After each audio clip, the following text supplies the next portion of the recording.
episode kali ini kita bakal ngundang tamu spesial nih. Bukan teman, bukan sahabat, tapi saudara gue sendiri. Di sini dia bakal ceritain gimana dia masa kecil, masalah terberat dia, sampai gimana caranya dia bertahan di hidupnya. Nah, semoga obrolan malam ini bisa jadi teman buat kamu yang lagi capek sama hidup kamu sendiri. Sekarang, gue udah sama saudara gue nih. Boleh kenalin dulu dirinya dulu kali ya? Boleh. Halo sobat-sobat candu, kenalin nama gue Ica. Dari mana nih, Kak? Dari Tasik aslinya. Orang Tasik. Ya dia lagi ngerantau di sini, dia juga kerja di sini nih, guys. Nah, kalau boleh tahu nih, waktu kecil tuh hidup Kak Ica tuh kayak gimana sih? Waktu kecil sih gue masih normal-normal aja ya. Senormal apa tuh? Senormalnya anak kecil kan beda-beda ya. Iya. Gimana kalau Kakak tuh kayak gimana sih? Ya normal aja lah. Sehari-hari cuman sekolah, main. Ya gitu-gitu aja sih, nggak ada yang menarik kalau di waktu anak kecil ya. Masih kecil tuh masih ya normal-normal aja. Senormalnya anak kecil. Mungkin kita semua sama ya, teman-teman. Oke nih, dari masa kecil menjelang dewasa kan. Nah, mungkin pasti seseorang tuh punya masalah hidupnya sendiri. Nah, kalau masalah hidup Kakak yang paling terberat, menurut Kakak itu apa yang Kakak pernah hadapin? Menurut gue sih dari ini transisi dari rumah ke perantauan itu buat gue sih adaptasinya lumayan PR banget ya, kayak beda banget. Kayak sebelumnya gue di lingkungan yang tertutup, yang apa ya gitu-gitu aja, terus tiba-tiba datang ke perantauan dengan segala macam Culture yang beda, iya, dengan kayak gitu. pertemanan, dengan circle yang berbeda-beda, Iya. tentunya dengan bahasa yang beda. Tapi untungnya Kakak Ica nih, karena dari kecil kita emang main, kita akrab banget dari kecil. Jadi dari Kakak Ica sendiri juga udah bisa bahasa Indonesia untungnya. Jadi dia nggak terbata-bata dari sisi komunikasinya, ya kan? Iya.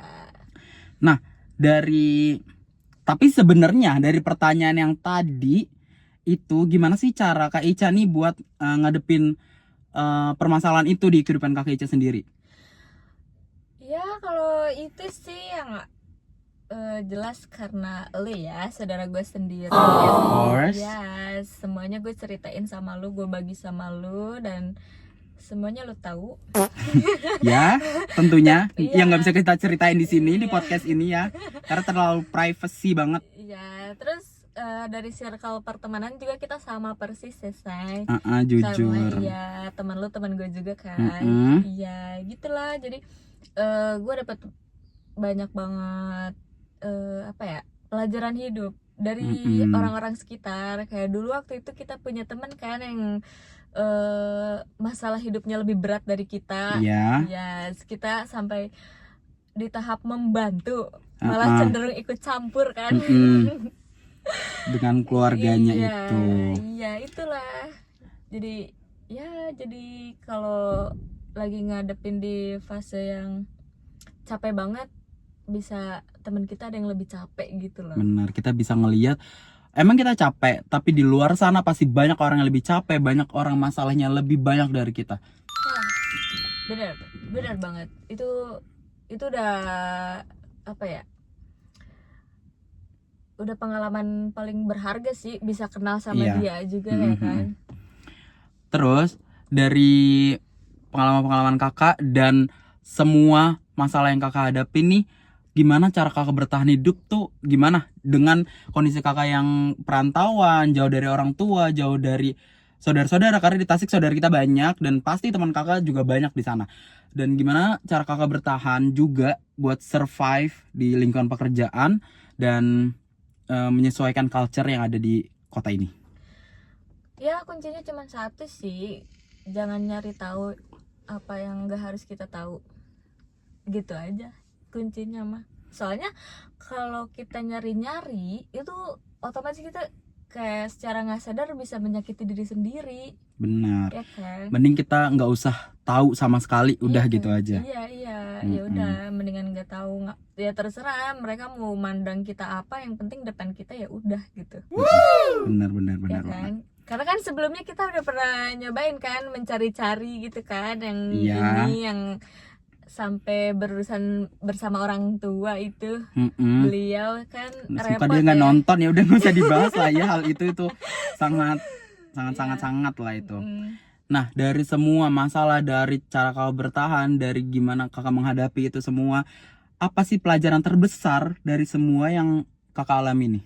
Pelajarannya sih ya pandai-pandai bersyukur aja ya, jalanin apa yang lagi dijalanin. Lebih baik gagal memulai tapi gagal daripada enggak sama sekali. Benar banget. Oke, kita udah mau ke pertanyaan yang terakhir nih. Jadi apa nih pesan-pesan buat pendengar Candu teman-teman semua ini yang lagi capek sama masalah hidup mereka? Ya buat teman-teman Candu, jangan lupa-lupanya bersyukur, jangan patah semangat. Ingat tujuan kalian, masa depan kalian tuh masih cerah, masih banyak impian kalian yang belum bisa digapai. Jangan pernah lihat ke belakang. Gitu aja sih. Oke. Terima kasih nih buat Kakak Echa karena sudah berbagi ceritanya dengan jujur, dengan baik banget. Dan terima kasih juga udah udah dengerin audio ini. Dari obrolan ini kita bisa belajar hidup emang gak selalu mudah, tapi selalu ada cara buat bertahan. Dan buat kamu pendengar Candu semuanya, semoga kamu bisa ngerasa gak sendirian aja. Dan sampai ketemu di episode selanjutnya. Bye bye.